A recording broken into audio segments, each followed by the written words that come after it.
د منظور پښتون تازه څرګندونې د پاکستان خلاف دا چې څه یې ویلي دي پوره جزئیات هم دلته راسره وګورئ.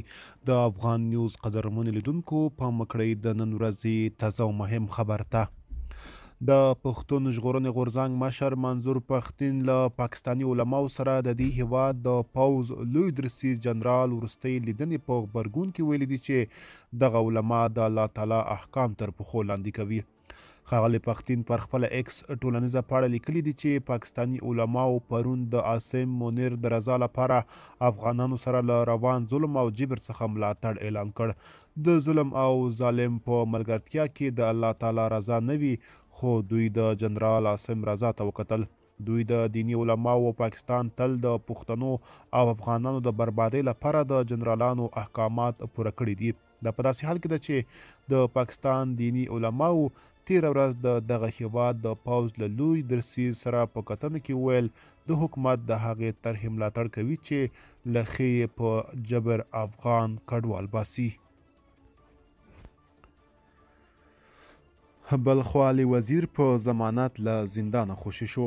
د پښتون ژغورنې تحریک پی ټی ایم یو مشر او د پاکستان ملي اسمبلۍ مخکنی غړی علي وزیر پاکستاني چارواکو د ضمانت بدل کې خوشي کړی دی. ښاغلی وزیر د روان نومبر میاشتې په 14مه نیټه د بلوچستان ایالت په چمن ښار کې په یوه پرلط کې له ګډون وروسته نیول شوی و. چمن پرلط چې پر ډیورن کرښه د تګ راتګ لپاره د پاسپورټ او ویزې لازمي کولو پر ضد شوي و، اوس هم روان دی. تازه د پښتون ژغورنې تحریک مشر منظور احمد پښتین په یوه ایکس مخکنی ټویټر پاڼه لیکلي چې ښاغلی وزیر د ضمانت بدل کې خوشي شوی دی. منظور پښتین وایي علي وزیر د خوشي کېدو امر محکمې کړی دی.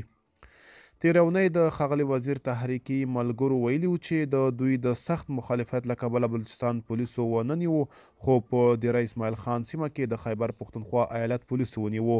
له تېرو نږدې 4 اونیو راهیسې په چمن کې ګڼ شمېر خلکو پرلط پیل کړی او د پاکستان د هغې پرېکړې پر ضد اعتراض کوي چې د ډیورن کرښې دواړو غاړو خلکو ته ویل شوي چې د تګ راتګ لپاره باید پاکستاني ویزه ولري.